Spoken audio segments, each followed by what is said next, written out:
Hello everyone, स्वागत है आपके अपने YouTube चैनल वाइट सर पर। और आज हम करने के लिए जा रहे हैं एक बार फिर से कक्षा 9वीं का मैथ का एक्सरसाइज 6.2 और क्वेश्चन नंबर 2 है हमारे पास। और देखो ज्योमेट्री कर रहे हैं और ज्योमेट्री में हो सकता है आपको शुरुआत में थोड़ा सा समझ में कम आए, तो वीडियो को स्किप मत करो।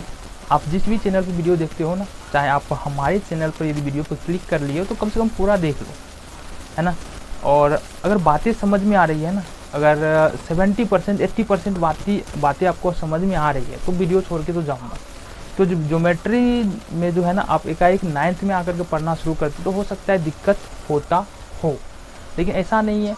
आप जैसे जैसे प्रैक्टिस करोगे, आगे बढ़ते चले जाओगे तो फिर ये बातें जो है ना आसान होने लगती है। और ज्योमेट्री में जो है या मैथ अगर पढ़ रहे हो ना, तो आपका बेसिक मजबूत होना बेहद ज़रूरी है। और ख़ास करके ज्योमेट्री के साथ यदि आपको पीछे की बातों को आप गौर से सीखते आ रहे हो, अच्छी तरह से सीखते आ रहे हो, तो आगे कोई भी दिक्कत यहाँ पर नहीं होने वाली है। तो देखते हैं क्वेश्चन नंबर 2 हमारे पास क्या है ना। तो क्वेश्चन नंबर 2 में हमारे पास है आकृति 6.29। अब ये 6.29 आकृति कहाँ पर है, तो आप अपने बुक में देख लो, एनसीईआरटी की बुक में वहाँ मिल जाएगी। और साथ ही साथ यहाँ पर भी आपकी सुविधा के लिए हमने इसको ड्रॉ कर लिया है, खींच लिया है, ठीक है। तो यहाँ पर ए बी समांतर सी डी और सी डी समांतर ई एफ। यहाँ पर ए बी समांतर सी डी है और सी डी समांतर ई एफ है। अब इसका क्या मतलब है, ए बी समांतर सी डी और सी डी समांतर ई एफ है, इसका क्या मतलब? देखो मतलब कुछ नहीं है, मतलब सिर्फ इतना है कि यदि आप जो है ना एक ही रेखा के समांतर आप दो रेखा खींचो, 3 रेखा खींचो, 4 रेखा खींचो, 5 रेखा खींच लो, 7 रेखा खींच लो, यदि वो एक ही रेखा के समांतर खींच रहे हो तो जितना भी रेखा आप खींचते जाओगे वो सब एक दूसरे के क्या हो जाएंगे, समांतर हो जाएंगे, है ना। यहाँ पर देखो 2 रेखा है, यहाँ पर जो है ना सिर्फ 3 रेखा है। और 3 रेखा क्या है, यानी कि ए बी जो है वो सी डी के समांतर है और सी डी जो है ये आपके समांतर है। तो यहाँ पर जो तीनों रेखा है आपस में एक दूसरे के समांतर हो जाएंगे, है ना। तीनों रेखा क्या हो जाएगा, आपस में एक दूसरे के समांतर हो जाएंगे। इतनी बात क्लियर है। अभी देख लो 2 रेखाएं जब समांतर होती है तो क्या होता है, अपने पास क्या क्या आ जाता है, ये बात समझो। जब 2 रेखा समांतर हो जाता है ना, तो सबसे पहली बात संगत कोण बराबर हो जाते हैं। सब बोलोगे संगत कोण क्या होता है? संगत कोण हम बार बार समझाते आ रहे हैं कि संगत कोण जरा देखना क्या होता है। संगत कोण अपना ये हो जाता है, ये वाला कोण देख लो और ये वाला कोण, और ये वाला कोण देख लो और ये वाला कोण, ये हो जाता है संगत कोण हो जाता है, ठीक है। अच्छा, संगत कोण सिर्फ यही नहीं होता है, इसके अलावा भी होता है ना। अगर बात करेंगे ये नीचे वाला कोण ले लो, नीचे वाले से फिर नीचे वाले चले जाएंगे, ये भी क्या हो जाएगा, संगत कोण हो जाएगा, है ना। तो उतना अभी हमको सिर्फ यही याद रखना है कि ये वाला कोण और ये वाला कोण संगत कोण है। दूसरी बात क्या है कि अगर मान लो 2 रेखाएं समांतर है तो अपने पास एकांतर कोण समान हो जाता है। एकांतर कोण क्या है, देखो ये कोण x और कोण ये एकांतर कोण है। यदि ए बी समांतर सी डी है तो कोण x बराबर ये जो भी कोण है तो ये क्या हो जाएगा, समान हो जाएगा। अब ए बी समांतर यदि ई एफ है तो कोण x और z बराबर हो जाएगा। क्यों बराबर हो जाएगा, क्योंकि ये एकांतर कोण है। आप जो है x और z को देखो, ये इस तरफ है और ये दूसरी तरफ है ना। तो ये एकांतर कोण है और ये बराबर हो जाएगा। क्यों बराबर हो जाएगा, क्योंकि ए बी समांतर सी डी है। और ए बी समांतर सी डी बराबर क्यों है, क्योंकि ए बी भी सी डी के समांतर है और ई एफ भी है सी डी के समांतर, इसलिए ए बी समांतर ई एफ हो जाएगा। क्लियर है बातें? चलो अब चलते हैं क्वेश्चन पर। यहाँ पर लिखेंगे चूंकि देखो, चूंकि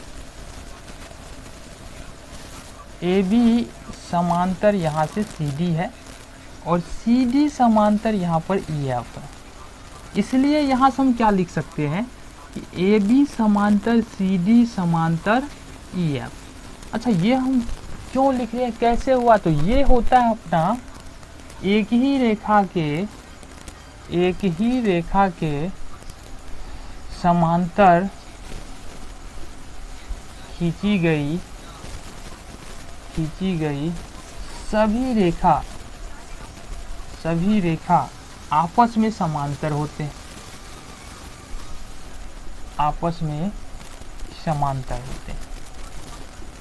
अब इतनी बात क्लियर है। एक ही रेखा के समांतर खींची गई सभी रेखा आपस में समांतर हो जाएंगे, कोई दिक्कत नहीं। ये थ्योरम भी हम साबित कर चुके हैं, आप चाहे तो प्ले लिस्ट में जाकर के वीडियो वॉच कर सकते हो, और नहीं भी देखे हो तो कोई दिक्कत नहीं है। अभी यहीं से समझ लो कि यदि एक ही रेखा के समांतर यदि 2 रेखा, 3 रेखा, 4 रेखा, 5 रेखा खींचे तो वो सभी रेखा एक दूसरे के समांतर हो जाएगी। इतनी बातें याद रखो, है ना। तो अब यहाँ से देख लो, अब क्या लिख सकते हैं, अब देखो ना जरा। अब इसका मतलब तो ये है कि ए बी समांतर सी डी और सी डी समांतर ई एफ, मतलब ये सभी रेखा एक दूसरे के समांतर है। तो इसका मतलब तो ये है कि ए बी जो है वो किसके समांतर, ई एफ के समांतर होगा। ए बी जो है वो ई एफ के समांतर होगा, है ना। तो इसका मतलब तो ये है कि ए बी समांतर ई एफ, तो इसका मतलब है कोण एक्स बराबर तो कोण जेड हो जाएगा, एकांतर कोण से ना, एकांतर कोण से हो जाएगा, है ना। कोण x बराबर कोण z हो जाएगा। क्यों हो जाएगा, क्योंकि ये तो एकांतर कोण है, क्योंकि ए बी समांतर ई एफ है, और जब दो रेखा समांतर होता है तो उसका एकांतर कोण क्या हो जाता है, समान हो जाता है। क्लियर है, तो ये बराबर हो गया। तो यहाँ पर एक बात और हमको समझ लेना बेहद ही जरूरी है, और प्रश्न में भी दिया हुआ है, वो लिखना बेहद ही जरूरी है। प्रश्न में क्या दिया हुआ है ये देख लो। प्रश्न में हमको दिया हुआ है कि y अनुपात z बराबर 3:7, हमको ये दिया हुआ है। अब इसका मतलब क्या हो जाएगा, इसका मतलब हम लिखेंगे माना कि y बराबर 3m और z बराबर 7m, ये हम लिख लेते हैं। y बराबर 3m और z बराबर 7m। अच्छा, यहाँ से एक बात और समझना है हमको कि देखो ए बी समांतर सी डी है और एक्स वाई जो है तिर्यक रेखा के एक ही ओर का कोण है ना। और तिर्यक रेखा के एक ही ओर का कोण होने का मतलब है कि उस दोनों कोण का योग कितना होगा, 180 डिग्री होगा। जैसे एक्स और वाई की बात करिए, ये तिर्यक रेखा के एक ही ओर का कोण है, ये रेखा जो दिख रहा है ये तिर्यक रेखा है, और एक्स वाई तिर्यक रेखा के एक ही तरफ बन रहा है ना, बाईं साइड बन रहा है, और दाहिनी साइड दूसरा कोण बन रहा है। इस दोनों कोण का योग भी कितना होगा, 180 डिग्री, है ना। इसी तरह से कहीं भी जाएंगे समांतर रेखा में, दो तिर्यक रेखा के बीच के कोण का योग कितना होगा, तिर्यक रेखा के एक ही ओर बने कोणों का योग कितना होगा, 180 डिग्री होगा। इसको बात हमेशा ध्यान में रखना है। तो देखेंगे यहाँ से बोलेंगे ए बी समांतर सी डी है तथा एक्स और वाई तिर्यक रेखा के एक ही ओर का कोण है, एक ही ओर का कोण है, ठीक है।